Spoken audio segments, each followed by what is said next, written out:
Fellow traders, 'tis I, the Rumpled One, coming to you on Tuesday, July the 1st. The year's 2025. Let's talk trading. Accepting loss with Walmal. These videos are for educational purposes only. Your results may differ from mine and different from Walmal's. And as always, let's have risk management in place. So if we have to accept a loss, it's not more than we're willing to lose on the trade or on the day. So Walmall, you said your efficiency was down, but you were up in pips. It didn't matter. You just had to accept the loss. Yep. And that's going to happen. It's just one of those days where, I think I said to you at the same time that, I had this bias that, price was going to go up. Obviously, for the day it's gone up. Where I was trading at, the price was dropping, but my bias still said, hey, this thing is going to go up. So what I was seeing, and it shows you how perverted your looks at the market, at the charts can be sometimes, I was seeing all these signs, that the market's going to go up, or the pound was going to go up. And guess what? It wasn't. It was going the other way. So I kept on going and getting into trades that were going against me. And overall, I was able to pull myself out. But one of the ways I pulled myself out was just, dude, you're wrong. Let's just go and accept that you're wrong. You don't have to be wrong. And once I was able to accept the fact that I was wrong, I was able to go and you know get out of that trade, or actually those trades, because it was multiple times I went in with the same idea and take the loss, and was able to at that point go and, as you like to say, I haven't heard you say it in a while, but I was able to jump on the freight train, take it the other direction, and more than make up the losses. But of course, on paper, my efficiency was sitting there like 73%. And of course, that looks, for me, I like my efficiency somewhere between, 85 and 95. And so it looks on paper like, what a terrible day of trading. But at the end of the day, though, my pips were where they were supposed to be. And my pips would not have been there if I wouldn't have been, had the wherewithal to say, accept it, to go and just accept the loss, to just admit that you're wrong, and that's the thing, and I say this all the time, to would be traders, and that is that that you have to accept who you are, and you have to know who you are, and you have to be willing to go and say, you know, say to yourself and be honest with yourself. Say that you're wrong. How many friends do you know that are out there that can't admit that they're wrong? Well, if you can't admit that you're wrong, go find another profession. Go figure out something else, because in this profession, if you're not willing to admit that you're wrong, you're going to get clobbered. You're not just going to get clobbered, you're going to get clobbered hard. And stay away, run away, do anything else, because this is not going to work out well for you. Well, the thing is, when you say accept loss, though, it's like, okay, there's I guess there's a couple ways. There's like you get in a trade and it goes against you and you exit out. That's a loss. Or you might get in a trade and then you add to it and you add to it again. Then it gets, a little bit above your break even when maybe one or two of those trades are positive and then the other one's a loss. It's like the net overall is positive. But Right. and the thing is, with that, and I know I'm guilty of it, it's like I just hate to punch out and see red. I want to punch out and see green. And it's just one of those things where it's a psychological problem. Right. And but at And the same time, you just have it's at some point in time you just have to go and say I was wrong, and jump on it and just deal with it, and well, see, I don't like because to use wrong in trading. I like to say I'm not profit. This isn't profitable, yeah, which is slightly different than wrong. yeah, I can see your point. I like to go with I have to go with myself.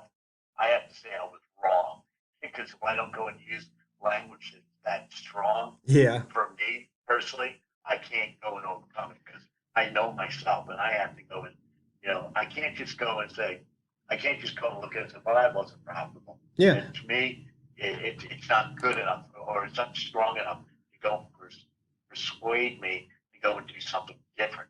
Because when things are going against you, whether it's wrong or whether it's just not profitable, you need to do something about it. There's only one thing you can do about it. Well, actually, there's really two things. You can sit on it and hope for the best, or you just get out and accept the loss that you got. Right. And those are your only two choices that you have. And for me, if I don't go and actually go and put the hammer down and say you're wrong, and for me, it's not like you're wrong, you're a dummy, slap the hand. I don't look at it that way. It's more of you were wrong with your idea of where you thought the market was going to go. Make a correction, go and somehow make a correction that you can now go and actually turn, and become profitable at some point. And so that's what I have to do for me. Yeah, I but Walmart, go ahead. there's one thing you just said though. I mean, when you're trading though, like you're trading the flip-flop boxes, right? Yes, sir. Okay, so you're not really saying which way the market's going. You're looking at the flip-flop box and go, "Oh, I got a flip-flop box and I should take a short or I should take a long based on the flip-flop box," right? Right. And that's it. I mean, there's no other or is there another overall overriding factor that like right now you could have gone short, you'd be up a pip. Right.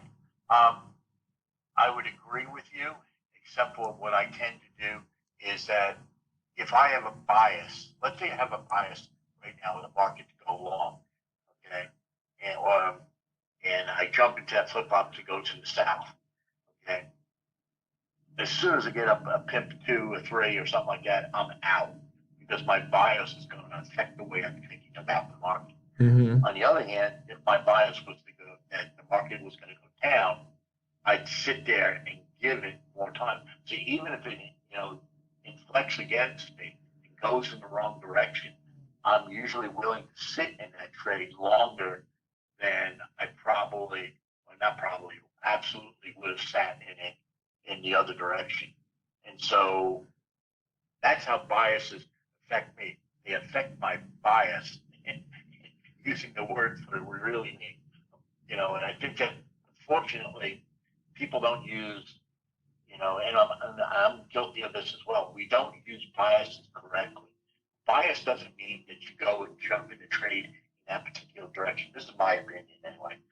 Just because if you got a bias, for it to be long, that doesn't mean that you just immediately, willy-nilly jump into a trade. What a bias is supposed to do is like when you're getting into a trade, okay, my bias says, if I'm long and my bias is long, I'm willing to let it sit a little bit more.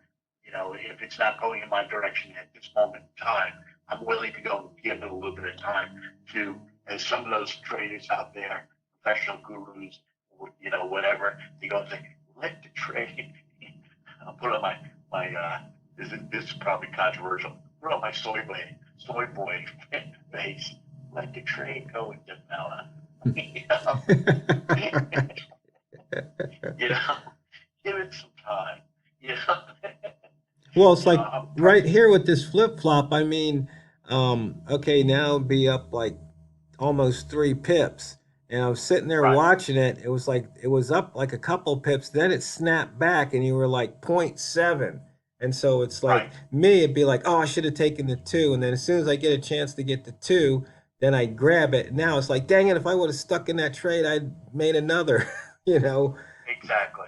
And the thing is, the question is, You got to you know, stop that nonsense in your head, is what you got to do. exactly. You're exactly right, sir. You got to stop that nonsense in your head. Trade what you see. Well, I mean, the thing is, it's like, you know, as you like to say, you got more pips now than before the trade. So it's like, hey, there'll be another trade, and Right, you just have to wait. And like with when you were talking about the bias, to me, a bias means okay, if I think the market's going to go long, okay, then I'm only going to look for long trades. Now, what gets me in trouble or is that when I only look, I look for a reason to go long and ignore all the reasons where I should be going short. So, like right now, we're in the launch pad, okay? Now, we're above the daily open. To me, that means this sucker can launch from the 40s to the 60s. And that's just the way the launch pad works. We're 33 pips below the H4 open. Um, but it's like I've seen this thing, launch pad more than once, more than twice. It's like every day there's usually you'll see it hit the launch pad and take off. Now yesterday it hit the 40 and reversed. It's like, and so does it work every time? Of course not. But what it usually means is the next time it's going to be huge, and it was. Like, would we have a high today of in the 80s or something? Something like that, yeah. So it so that's just whoops, wrong one. Where is the find it Yeah, find it the high was 88.7. yeah, I just found a chart that shows that. So to me, um that just it would have paid off. Right. Yeah, and that's the thing, what do you see? Here's the way I look at biases, and if I'm in a trade, if my bias is short, but I'm actually in a long trade, what happens to me is that once I'm in that trade, the moment I see anything that goes out there that goes and says, "Hey, this thing's going to snap back," and the thing is, don't ask me what those things are because I can't really articulate them. These are things that seat time matter, and you just get to know an instrument, and you just know that, hey, oh, look at this, look at this. That thing's going to come back around on me now, and and I've tried, and I'm serious, but I've tried to sit there and say, well, what is the EMA doing? What's the candle doing? What's this doing? What's that? And it's more of the way that the candle is actually being formed, and you just notice there are just these little clues that just get into your head, and you say, by the way, top of the hour. Yeah, It's and a a great new new H4. H4 and we're at Yep, yesterday's high. yep. But but my point is that if I'm in a trade the opposite of what my bias is, as soon as I see something about to go wrong, I get out and accept either the small win or accept the loss at that point in time. Just feel like just say, hey, it's okay, you know. And the advantage of that is that you one of the things that happens is you can then get onto the right side of the move, and you're not over leveraged because if you don't do that, now you're sitting there, and if you don't get out, now you got to wait for the entire run, in that particular direction, to go and end, and then once that ends, then you can jump in on the other end and wait for it to come back to the middle. That's the great thing about the pound dollar. It loves to go back to the middle. So you can go take advantage of it and actually get out of the trade and break even or maybe even a little bit of profit.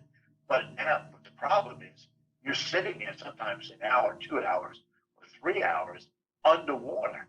You Yeah. know. Meanwhile, if you're just willing to go and say, accept the loss, take a 3 pip loss, take a 5 pip loss, and walk away. Yeah, and And time's just about over.